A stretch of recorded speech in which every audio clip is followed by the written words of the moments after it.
So we're working on waves. And this sort of part two of waves. Part one, I did, like I was saying, Josiah, I did record, so I will send that to you, and you can watch it. So what we talked about last time was waves, and that they can run through different mediums, right? And we talked more about sound than about light, right? So this is the section where we start talking more about light. 367 is kind of where this kicks. Now, what's kind of interesting is it turns out that some interesting experiments were done because people were trying to figure out what exactly is light.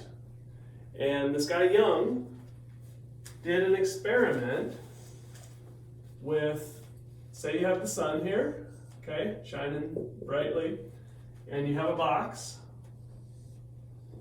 and you make it dark inside the box because it's closed, but you put a little hole in it, and I'm going to draw this kind of as a three-dimensional thing. Not very well, mind you, but. And what he did is he put slits into the box. Parallel slits like that. And then you've got an eyepiece where you can look in and see what's going on inside. And the question is, what will you see inside down here on the bottom of the box? What would you guess that you would see if you put two slits next to each other? What do you think you'd see on the other side of this? The shadow of two slits? Yeah. Or the opposite of shadow. So the light. Yeah, right. So like two little faint lines right here or something, right? That's what you'd think.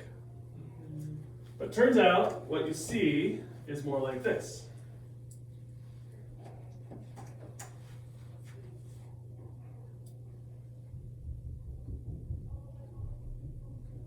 And they get lighter and lighter as they go out, but they're in a regular spacing.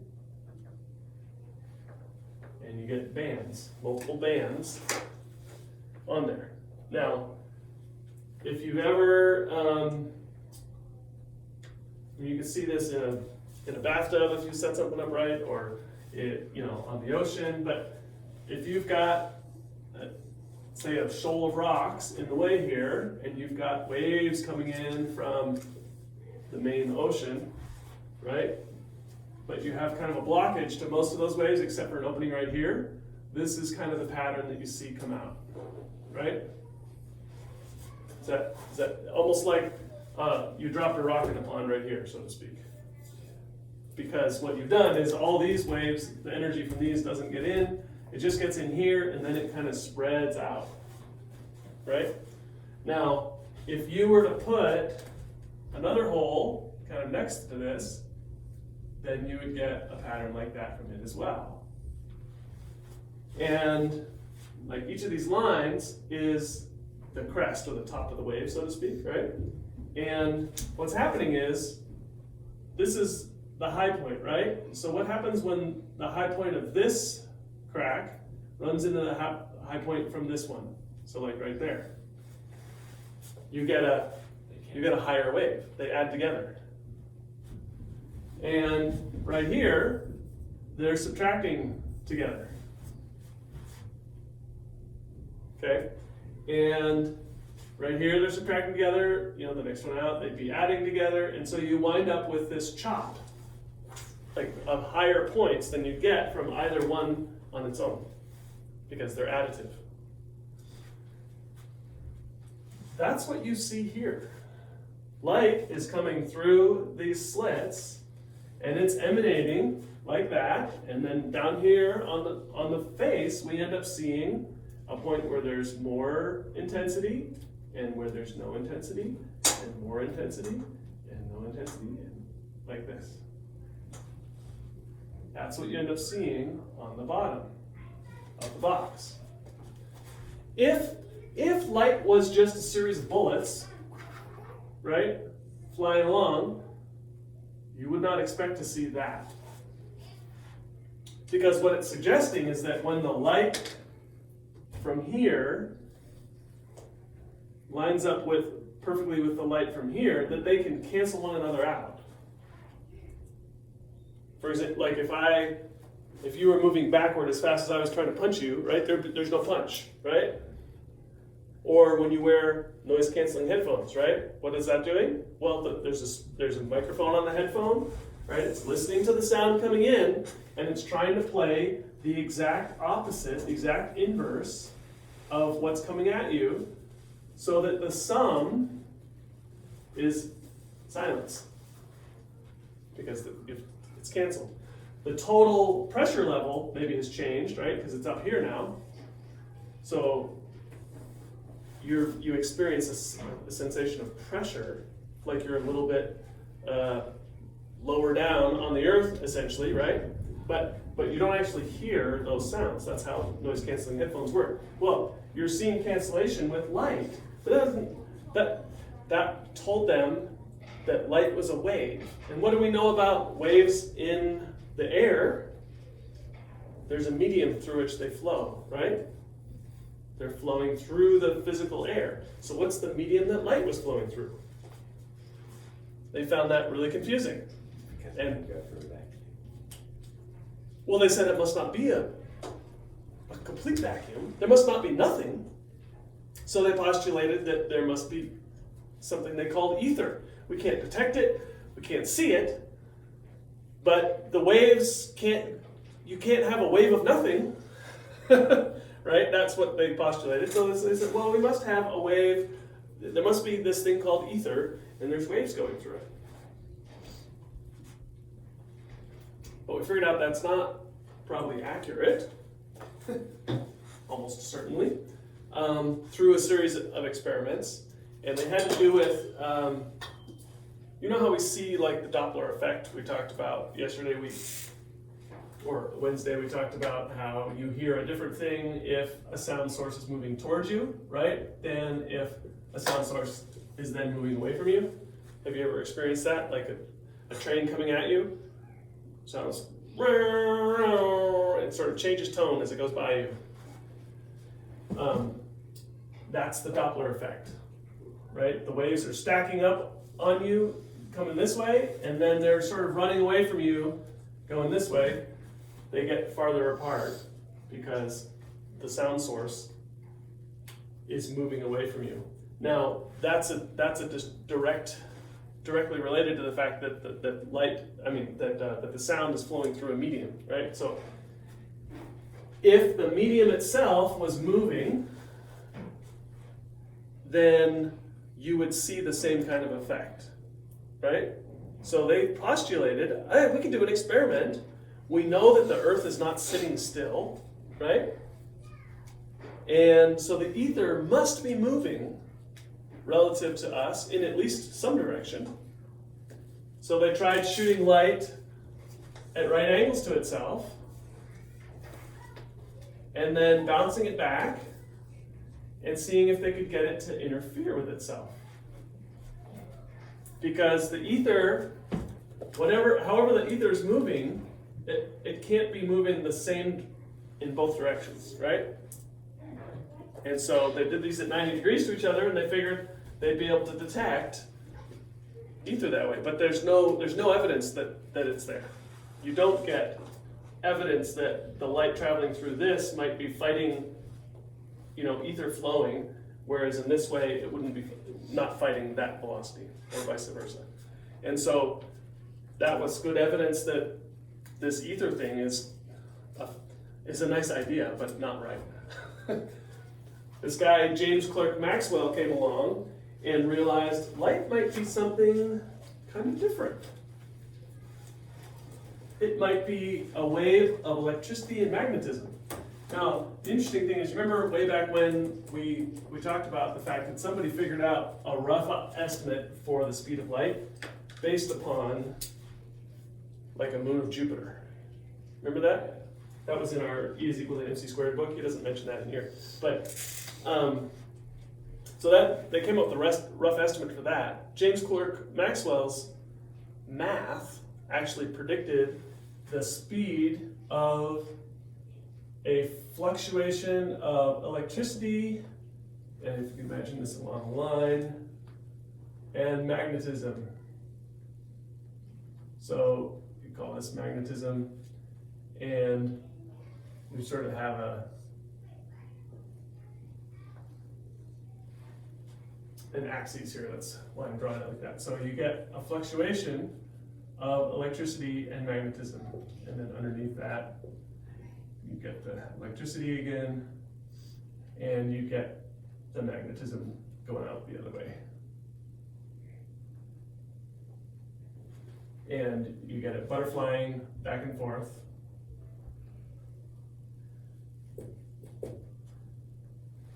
And it's a like constant push-pull. And you know, we figured stuff like this out must be true because you could induce a magnetic field with a wire that had electricity flowing through it. And you could induce electricity flow by moving a wire through a magnetic field. The two were linked. And Maxwell figured that out, and he came up with some elegant equations that related these, and he realized that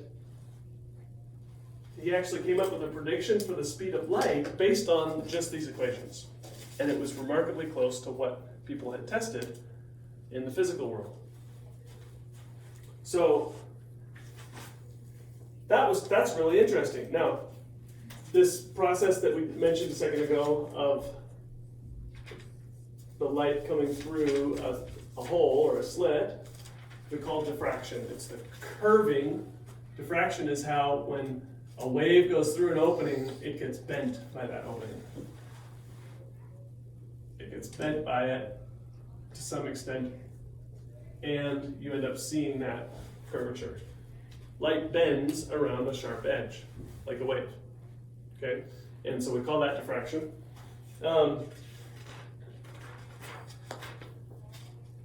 And this fact lines up very well with general tests that have been done.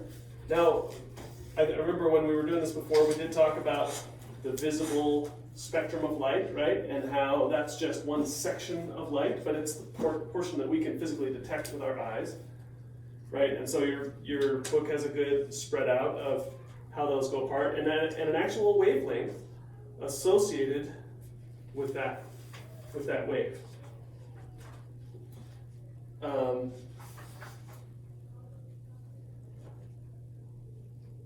The reason we see a rainbow is that how much light gets bent is also dependent on what its wavelength is. And so as you shine a light through something that's going to bend it apart, like a prism, the light, it's called being refracted, and it'll come out spread a little bit, because the shorter wavelengths of light get bent more, the longer wavelengths of light get bent less.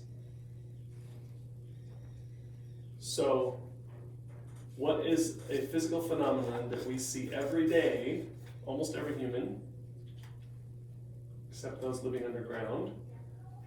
What is evidence of this that we see every day? The sky? Okay, the sky? Explain. I'm assuming it's bending only blue back at us. But I don't know how. It's something to do with particles in the atmosphere reflecting. Okay, so you're onto something there. So when I'm looking up at the sky, right, and there's the sun up here, right? Light is traveling along towards me. There's also light traveling along over here, right? That's not aimed at me. And over here. But if, for example, a little bit of vapor is in the air, right? A little ball. It refracts the light, and guess what gets bent more? The blue. The yellow kind of keeps traveling closer to its path, the yellows and reds. The blues get bent more. And they keep getting bent more all over the place. The yellows tend to just travel in a straighter line, the yellows and reds. The lower energy, that left side of the spectrum in your book there. Okay? And the result is, when I'm down here, when I look to the left and right, I see blue light that got scattered or refracted coming towards me from places that don't actually have a light source. There's no light source over here shining blue light, right? That's just blue light that entered our atmosphere, not aimed at me, but got bent a few times and ultimately ended up coming towards me. But when I look straight at the sun, I see the light that was aimed right at me minus some of the blue light because that's been getting scattered out and just smeared, right, over other directions. So that's evidence that blue light gets bent more in refraction than red and yellow light. And then what happens at sunset? At sunset, the sun is getting farther away from me, right? And now, rather than, if you think about the Earth, let's draw a little sketch of the Earth. The Earth is like this big around, and then the little crust of air on top of us is very tiny, right? Like that. So when I'm standing here and looking up, and the sun is shining kind of directly on me, well, that air, there's just a tiny crust of air that is going through. You see that? But now, what if that sun is just about to set? It's actually coming from over here now. Now that light has to travel through a big, long slice of atmosphere to get to me, right? And so we see lots of yellows, pinks, and reds because that's all that gets through. The rest of it, refracted out. And so we get very, very red in the spectrum. And we see light that, this same effect of blue, all the blue is scattered out so much it doesn't even make it to us. We see reds around the sun and whatnot because those have scattered a little bit and come to us. So we just wind up with all these colors because that's what makes it to us. The rest of it just get broken apart essentially by being refracted. So I'm not going to spend a lot of time on this electromagnetic spectrum because we kind of talked through that when we were first talking about waves maybe 3 or 4 classes ago. But I do want to point out the length of light is very, very short. We don't measure it in meters, we measure it in nanometers. And on the bottom right of your book, how tiny does it say that is? Page 368, is it? Isn't it 371 of you? Oh, right. 10 to negative 9. Yep. So when we talk about a nanometer, we're talking about not 1,000th, not with 3 zeros, right? Not 1 millionth, that would be 6 zeros. We're talking about 1 billionth of a meter. Very, very small. Okay, so red light, 700 nanometers. Ultraviolet light, 400 nanometers. Pretty stinking short. And remember back last time, we said, what was that? That's all about speed of sound. Said frequency is equal to v over f, which is the velocity over the wavelength, right? Frequency is equal to the velocity over the wavelength. You got that right? That's from page 352. And, sorry, I meant to write, wavelength is lambda.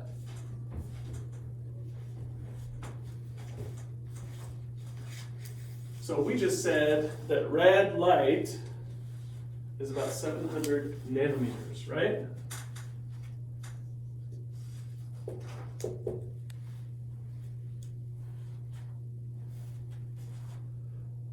Okay. The velocity of light was how many meters per second? Remember that? 3 times 10 to the 8. Thank you. Okay, so 3 times 10 to the 8th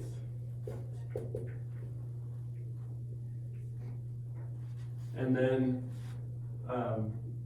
we just said this was what? 700 times 10 to the negative 9. You can see how big these frequencies get.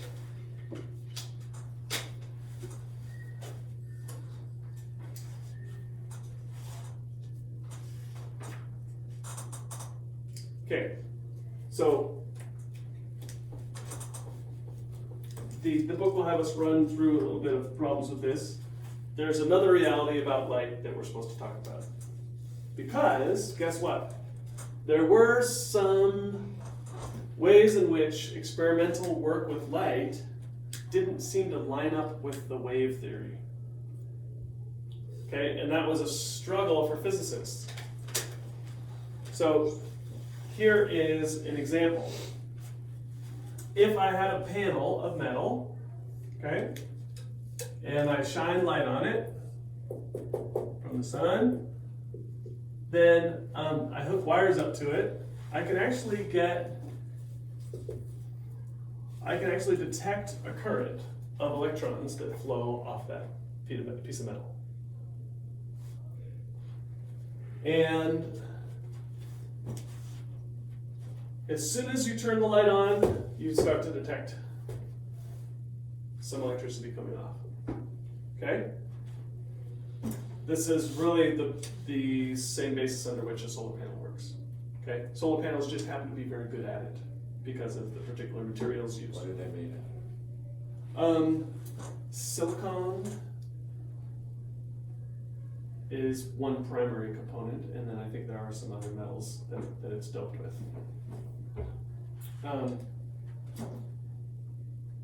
So the interesting thing was, okay, you know how electricity we measured in volts, right? And voltage is a measure of the energy of that electron. Okay, so if I have a 9-volt battery, okay, it's moving electrons just as much as a 480 volt power supply. Okay, these ones just move faster. Sorry, not these ones. These ones just move faster, right? These ones are trickling out. And I think water is a really good analogy that we have more experience with. Okay, if you get into a shower at a at a hotel or a hotel sometimes there won't be spraying a lot of water, but they'll be really, really high pressure. You ever been one of those? It's like atomizing the water at you almost, right? It's just like tss. And so the volume of water actually down on the floor isn't that much, but each droplet of water is moving with a lot of velocity, right? That would be like the electrons coming off of a 480 volt power supply, just not very many of them, right? Then there's other showers you get into, and the water is just like kind of released from a standstill just above your head, and it's just kind of dripping down you, right? But you could turn one of those up, and there could be a lot of water flowing over you, a lot more than what you get when you go to that hotel, right? Imagine if that much water that's coming down on you on one of those showers came with the velocity that the hotel's head came with, right? It would hurt. It'd like knock you down. You see what I'm driving at? So there's two fundamental properties here. There's a volume of the thing coming at you, and there's how fast it's coming at you. What's the volume of the thing measured? That's like amperage, Okay. right? In electricity. And so what we saw when we did this experiment is that it didn't matter if, let's say this isn't the sun, this is a light, okay, that you've got plugged into something, and you have the ability to adjust the power going into it, okay, from low to high, okay? And it turns out wherever you put this light intensity, like the volume of light going at it, doesn't change how fast the electrons come off of this sheet. Doesn't change their voltage. But if light was just a wave, right, and I threw more at it, shouldn't I see like higher energy electrons coming off of the sheet of metal? I don't. The voltage of these stays the same. Maybe the amount coming off increases. It does. Right? But it's still a 9-volt battery, not a 480 volt power supply. And that was perplexing. That was puzzling. Okay? Here's another interesting thing. Each metal that you did this to, if you made this red up to blue, up to violet, right? Depending on what frequency you did, when you got down to a certain point, these would just stop. You wouldn't get anything. But there's still light falling on that piece of metal. But when you turn the color to a redder and redder part of the spectrum, at some point, it would just stop. And you turn it back up to blue, or maybe it's green, and whoop, they start up again. And there's my electrons. And I can make that green light as intense as I want. The volume of electrons will increase, but how fast they're moving, their voltage, doesn't change. Okay? Then, if I were to increase from, let's say it was green that got this thing to start kicking electrons off. Now if I increase the green light up to violet, guess what? What do you suppose happens to the voltage here of the electron?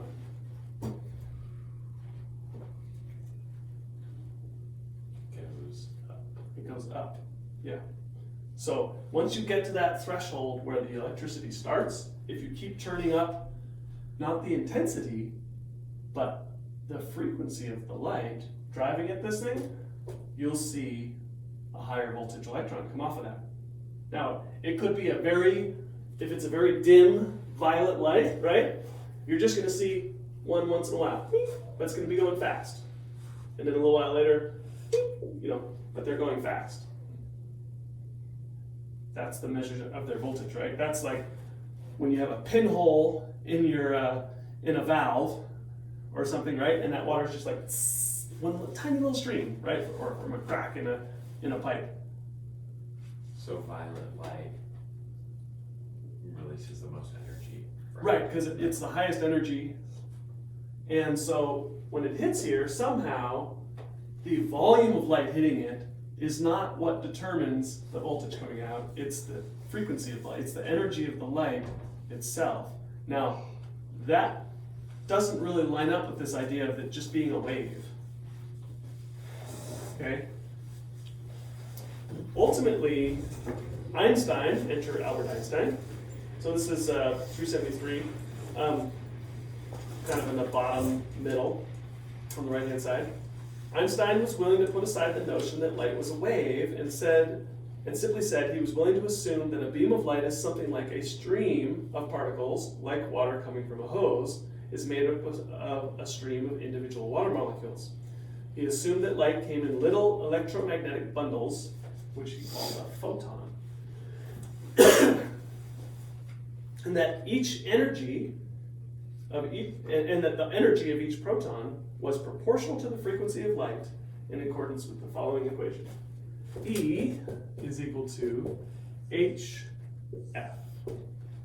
Okay? So E is the energy stored up in that packet of light, that photon. So that's the smallest piece. You can't cut the photon in half and still have a photon. Okay? It's like the fundamental particle, if you will, of light. Just like on water, right? If I split the hydrogen and the oxygen apart, I don't have water anymore. I've got hydrogen floating off and oxygen floating off. Okay?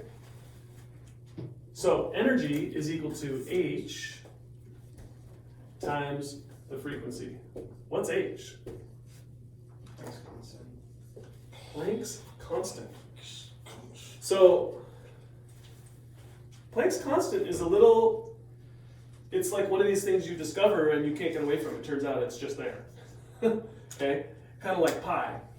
When you take the diameter of a circle and you figure out that its diameter is directly related to its circumference by this number pi. You don't really you don't know how that came to be exactly, but it's just true. 3.14, blah, blah, blah. Okay? So, similarly, it turns out Planck's constant is the multiplier that tells you how much energy is stored in light of a given frequency. Okay? And it's a very small number. 6.63 times 10 to the minus 34 times 10 to the minus 34 joules. And we've run into that term joules before, right? Wait, is it joules or joules per seconds? It's joules. Sorry, Joules seconds. Yeah, joules seconds. Not even her, it's just joules seconds.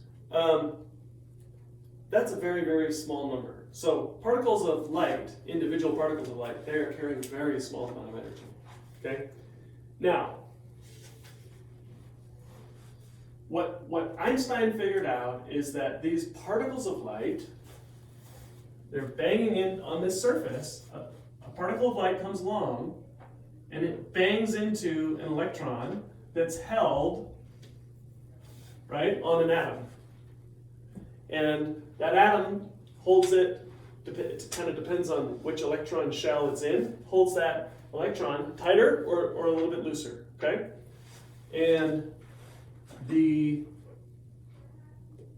energy required to knock this thing off, if the light is too red, right, then even though it has some energy, it's not enough to overcome how much this electron is just being held in, right? And that's why you get this threshold where nothing comes off the plate, where there's no voltage, no electrons flying off of the plate below a certain frequency of light. Is this making sense? Okay. When you get above that threshold, now there's just enough that you can knock that electron free. But if the difference between the light here, its energy, and the energy required just to escape, if it's very small, then this just, those electrons just come dribbling off, like super slow, right? The 9-volt battery. If the light coming off of here is very violet, or even maybe beyond, right? Some spectrum that we can't see, but is higher energetic, like an X-ray, for example, then the electrons that come flying off of here have a lot of energy left over, because it's just the energy of the electron, the let's say the E of little e, right? Subtract let's say the energy of the light minus the energy of the electron to escape, right? It ends up being the leftover electricity, the leftover voltage. EV, we'll call it. Okay? So that's what's happening here, is that a certain amount of energy just gets absorbed in trying to dislodge that electron. What's left over is the voltage that you detect on that electron when it comes flying off. Okay? So this was pretty fascinating because it gave insight into like the phenomena that we saw, and it agreed with that phenomena pretty much entirely. It also is interesting to note that light is not the only thing that acts like a wave. So electrons act like waves too. In fact, anything very, very small acts like a wave. And so if you're shooting electrons at a double slit, you still get the same pattern here of distribution that would indicate that kind of wave-like nature. But it's clearly a particle. It breaks off in individual packets, And those subpackets at a certain point cannot be subdivided. Okay, now, you noticed how tiny the energy was on Planck's constant, right? It's the 6.63 times 10 to the minus 34 joule seconds. So we define something called an EV, or an electron volt, and it's just handy because it's tinier. Okay? So on 374, he identifies 1 electron volt equals 1.6 times 10 to the minus 19 joules. So it's just another way to say joules, but it gets to 10 to the 19th smaller, which is a lot smaller, obviously. And then he works through, in example 11.4, which I think we'll do real quick, and then we'll be done. A little solution. Now he says sodium metal has a work function of 2.28 eV. Okay, so sodium, which I think is Na, right? Sodium metal has a work function. Now that's a weird terminology. I wasn't totally familiar with it at first. It just refers to how much work do you have to do to knock an electron off. Okay, work function of 2.28 eV. Okay. Blue light has a wavelength 4.25 times 10 to the minus 7. So blue light 4.25 times 10 to the minus 7. That would be meters. Right? Okay. So if you shine on sodium, what's the maximum kinetic energy you could see on those electrons? Okay, so he says, remember the work function tells us how much energy it takes for the electron to escape. Okay, that's what gets chunked off, right? What's left over is how much energy there could be. So step one is, well, how much energy does the blue light itself have? All we know is the wavelength, right? So we take that equation, the F is equal to V over lambda, right? And we know the speed of light, 3 times 10 to the 8, right? 3 e to the 8. And we know the frequency, 4.25 e to the minus 7, okay? And so we wind up with a frequency of 7.1 e to the 14. Let me just do that little math problem right there. So that's the frequency of the light. Now, remember that business with Planck's constant? The energy of the light, of a single photon of that light, right, is equal to the Planck's constant times the frequency, right?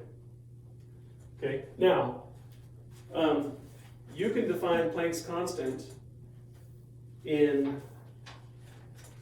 joules, joule seconds, or you can define it in EVs. Since we're working in EVs, we should use how it's defined in EVs. So he gives that to us here, and I think in any problem that he gave us, he would give it to us. Okay, so this is frequency. Remember, is in per seconds, right? That's the unit of, right? Because it's how many times does it bop, right, per second. Okay, and now H, Planck's constant, in electron volts is 4.14 e to the minus 19, is it? 15 joules per second times the frequency, right? So that is 7.1 e to the 14 per seconds. Sorry, this is not per, this is joule seconds. Right, and so seconds here cancels out with seconds here, and we're left with just joules. Okay, well, 4.14 e to the minus 15 times 7.1 e to the 14, you can see how this is going to be a pretty, it's not going to be a crazy number. It comes out to 2.9. I think joules is supposed to be EVs. It totally is. I'm so sorry. Thank you.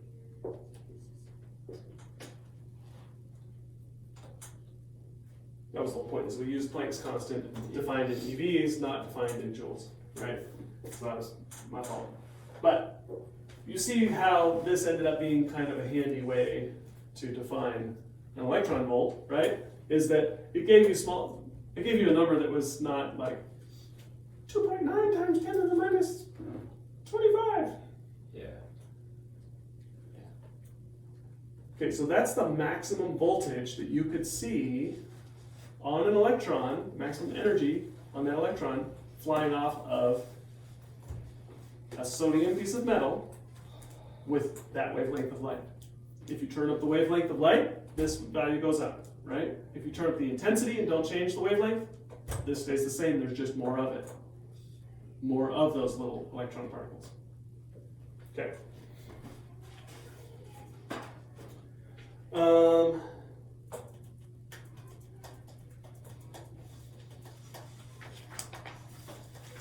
trying to remember if there's anything else I wanted to. There's nothing else really that we need to. You're just going to wrestle with some of these in the actual problems, because the concepts. I mean, the functions are not difficult. The concepts are a little are new, right?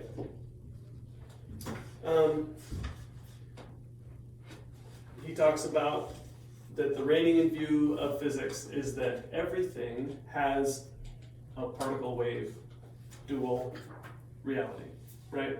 So even something as big as a baseball has that. But what happens is there's sort of a probabilistic nature to everything.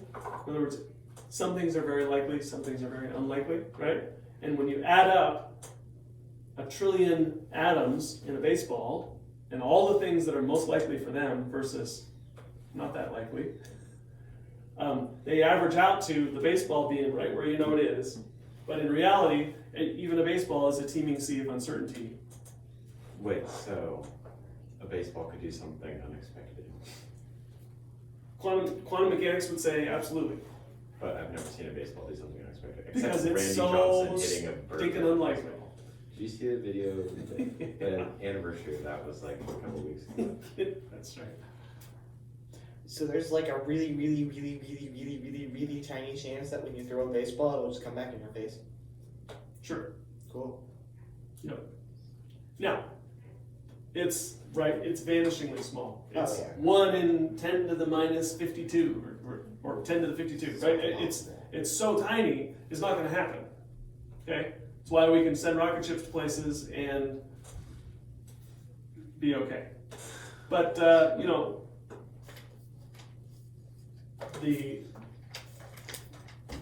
the reality is, as the scale of things gets smaller, the ability for that thing to act more probabilistically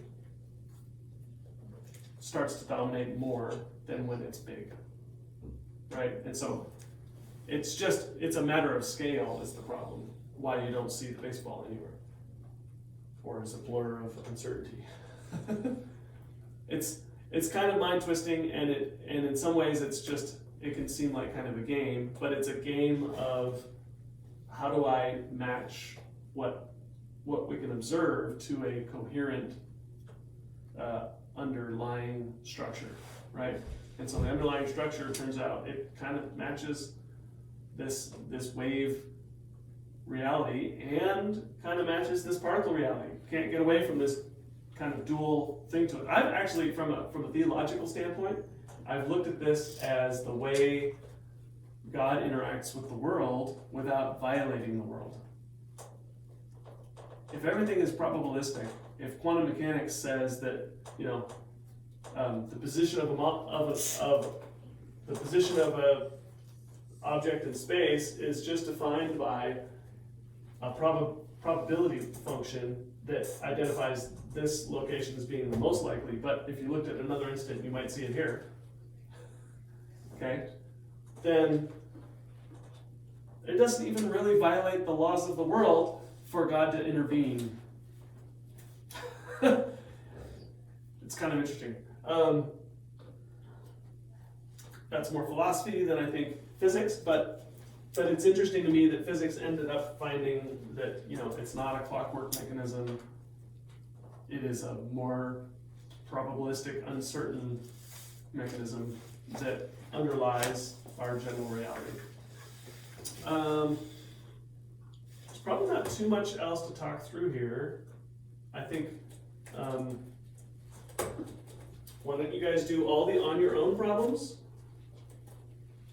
And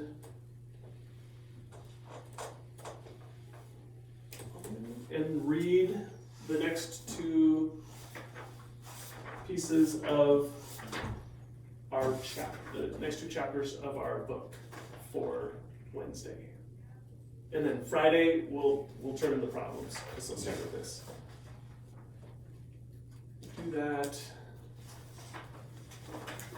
Please. And then maybe we'll test 11 and 12 together. Did you guys want to do 12, the geometric optics one, looking at lenses? It's very it's very different from this. So I wouldn't want to do them both at the same time. Yeah. If we were to do it, because that's a lot of concepts to like. Yeah, that's true. fit. That's true. I'd like for you, maybe let's just have you guys do the problems for Wednesday instead, the practice problems. Because if the practice problems go okay, and the concept, we can review on Wednesday, review this stuff, and then we can test on Friday, and then we're kind of done with this, and then you have spring break, and get a clean break. Does that sound good? Yeah. Okay.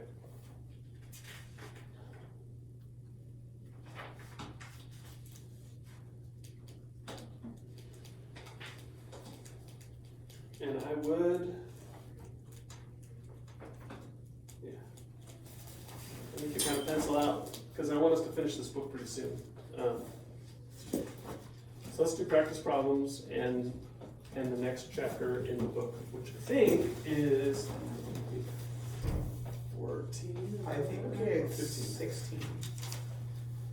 Because 14 and 15 is what we just read, right? Yeah. It's wherever my bookmark is. Good job. 16. Yeah, because we only have 16. Oh yeah, 16 is technically the last chapter, and then For the epilogue. 17 is the epilogue. Yeah. So we're That's basically at the end here. What's all the stuff in the back? That's a meaty chunk of book. Well, he's got follow-up of other key participants. So he's got information about other primary people that he talked about in the book. And then he's got this many notes. Oh my god. That's all notes. This is a really well-researched book. That's crazy. Yeah. So like every time he's got a little note, right? There's something back here. By August, U.S. bombers had burned out 58 cities. Blah blah. The gasoline and napalm. Blah, you know. So like the facts that he got from, or the source for a quote, etc. Damn. Yeah. That sounds like that took forever. You could barely do like